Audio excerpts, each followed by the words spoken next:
Laddu scam విషయంలో విచారణ జరుగుతోంది. జనసేన పార్టీ తరపున మేము కూడా 2 రోజుల్లో సిట్ అధికారులను కలవబోతున్నాము. మా దగ్గర కూడా కొంచెం డేటా ఉంది. ఎప్పుడైతే మేము ఈ లడ్డూ విషయంలో మాట్లాడి కల్తీ నెయ్యి విషయంలో మాట్లాడడం స్టార్ట్ చేస్తాము 2-3 రోజులుగా, నాకు అనేక ఫిర్యాదులు, కొన్ని ఇన్ఫర్మేషన్లు కూడా నాకు ఇచ్చారు కొంతమంది వ్యక్తులు. ఆషామాషి ఇన్ఫర్మేషన్ కాదవి. నేను అవి సీల్డ్ కవర్లో సిట్ అధికారులకు అందజేయబోతున్నాను. అందులో ఉదాహరణగా కొన్ని పేర్లు, అంటే కొన్ని సంస్థకు సంబంధించిన ఉన్నారు.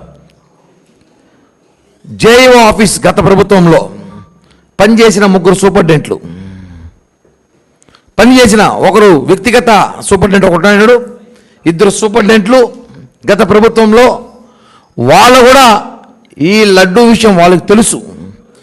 ధర్మారెడ్డి వస్తాడు పోతాడు, సుబ్బారెడ్డి వస్తాడు పోతాడు, కానీ సూపరింటెండెంట్లు ఎంప్లాయీస్ రాస్తాం కదా, మీకు తెలుసు కదా నెయ్యి కల్తీ జరిగిందనేసి చెప్పాలి కదా.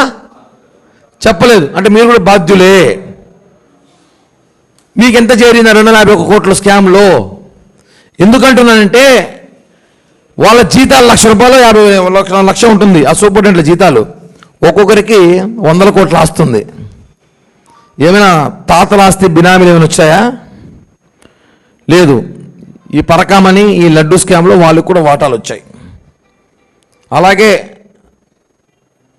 గత ప్రభుత్వంలో చైర్మన్ ఆఫీస్ సంబంధించిన కొంతమంది సూపరింటెండెంట్లు కూడా, సీసీలు కూడా, వాళ్ళకు కూడా వాటాలు ఎలా ఇందులో? అసలు ఎంత బాధేస్తుందంటే, ఒక వెంకటేశ్వర స్వామి డబ్బులు ఇంతమంది దోచుకుంటారా? అన్ని వ్యవస్థల్లో.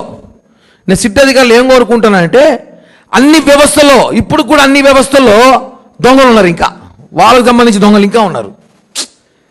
ధర్మారెడ్డి ఎప్పుడు వస్తాడు, ఎప్పుడు పోతాడు, ఏం చేస్తాడు, ధర్మారెడ్డి ఏమి తినాలి, ఏమి తాగాలో వాళ్ళే చెప్తున్నారు.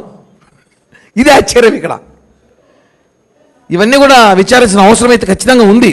దేవుడితో ఆటలొద్దు. మేము ఇప్పుడు, నాకు కూడా చాలామంది రాత్రి నుంచి ఫోన్లు చేశారు, నువ్వు ఈ విషయాన్ని వదిలేస్తే మంచిదన్నారు. నేను ఎవరికి భయపడను. సనాతన ధర్మం కోసం పవన్ కళ్యాణ్ గారు ఆయన అడుగులో నడిచే వ్యక్తులు మేము ఎవ్వడికి భయపడము. ఎంతవరకైనా పోరాడతాము. ఈ లడ్డూ ఈ విషయంలో ఎంతవరకైనా ఫైట్ చేస్తాం. మా వెనకాల మా బాస్ కళ్యాణ్ గారు ఉన్నారు. ఆ ధైర్యం మాకుంది. మేము ఎంతవరకు పోరాడతాం.